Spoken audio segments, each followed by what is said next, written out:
الله أكبر الله أكبر الله أكبر الله أكبر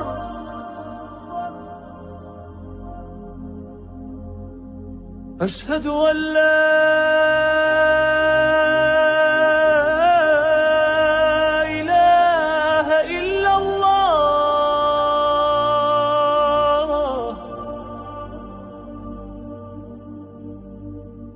أشهد أن لا إله إلا الله. Sourate 79. Les arracheurs. Au nom de Dieu, le tout miséricordieux, le très miséricordieux. Les anges qui arrachent les âmes des mécréants de force, et ceux qui prennent avec douceur les âmes des croyants joyeusement, et ceux qui flottent partout, concourant volontiers les uns avec les autres pour exécuter divers ordres. Le jour où le tremblement tremblera, suivi par le second souffle, certains esprits seront terrifiés, leurs yeux seront baissés. Ils diront: nous avons été recréés de la tombe. Comment cela s'est-il produit après que nous soyons transformés en os décomposés? Ils avaient dit: ceci est une réapparition impossible. Tout ce que cela prend est une seule impulsion, après quoi il se lève. As-tu été informé au sujet de l'histoire de Moïse? Son Seigneur l'appela à la sainte vallée de Toua. Va auprès de Pharaon, il a transgressé. Dis-lui: ne te réformeras-tu pas? Laisse-moi te guider vers ton Seigneur, afin que tu puisses devenir révérencieux. Il lui montra alors le grand miracle, mais il mécrut et se rebella. Puis il se détourna à la hâte. Il convoqua et proclama. Il dit: je suis votre Seigneur le plus haut. Par conséquent, Dieu l'a assigné au châtiment dans l'au-delà, ainsi que dans la première vie. Ceci est une leçon pour les révérencieux. Êtes-vous plus difficile à créer que le ciel? Il l'a construit, il a élevé ses masses et l'a parfait. Il a fait sa nuit obscure et a éclairé son matin. Il a fait la terre oviforme. D'elle, il a produit sa propre eau et son propre pâturage. Il a établi les montagnes. Tout ceci pour vous pourvoir, vous et vos animaux, des conditions de support de la vie. Puis, lorsque le grand souffle viendra, c'est le jour où l'humain se souviendra de tout ce qu'il a fait. L'enfer sera amené à l'existence. Quant à celui qui transgressait, qui était préoccupé par cette vie, l'enfer sera la demeure. Quant à celui qui révérait la majesté de son Seigneur et interdisait au moins les désirs de nature pécheresse, le paradis sera la demeure. Il t'interroge au sujet de l'heure et quand elle aura lieu. Ce n'est pas toi qui es destiné à annoncer son moment. Ton Seigneur décide de son sort. Ta seule mission est d'avertir ceux qui s'y attendent. Le jour où ils la verront, il leur semblera qu'ils ont passé une soirée ou une demi-journée. La ilaha illallah. الله أكبر الله أكبر الله أكبر الله أكبر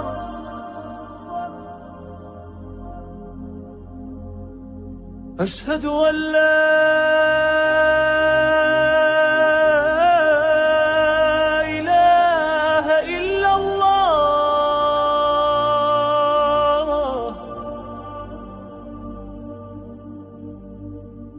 أشهد أن لا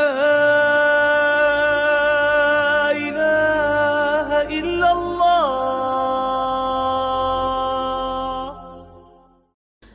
الله الرحمن الرحيم الملك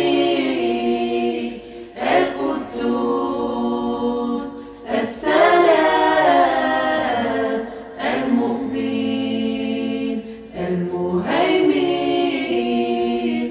العزيز الجبار المتكبر الخالق الباري المصور الغفار القهار الوهاب الرزاق الفتاح الهادي. الله الرحمن الرحيم الملك القدوس السلام المؤمن المهيمن العزيز الجبار المتكبر الخالق الباري المصور الغفار القهار الوهاب الرزاق الفتاح الهادي. الله الرحمن الرحيم الملك القدوس السلام المؤمن المهيمن العزيز الجبار المتكبر الخالق الباري المصور الغفار القهار الوهاب الرزاق الفتاح الهادي. الله الرحمن الرحيم الملك القدوس السلام المؤمن المهيمن العزيز الجبار المتكبر الخالق الباري المصور الغفار القهار الوهاب الرزاق الفتاح الهادي. الله الرحمن الرحيم الملك القدوس السلام المؤمن المهيمن العزيز الجبار المتكبر الخالق الباري المصور الغفار القهار الوهاب الرزاق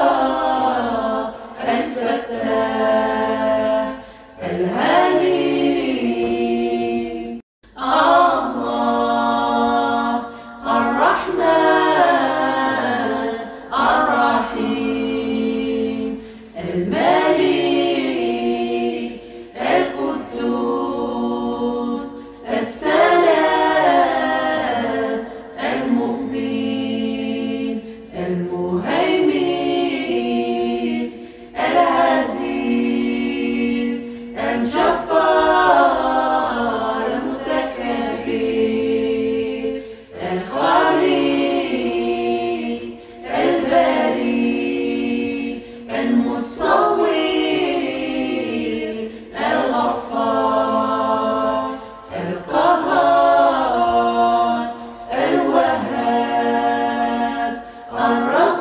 الرزاق الفتاح الهادي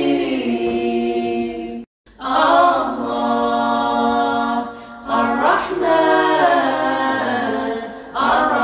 الرحيم الملك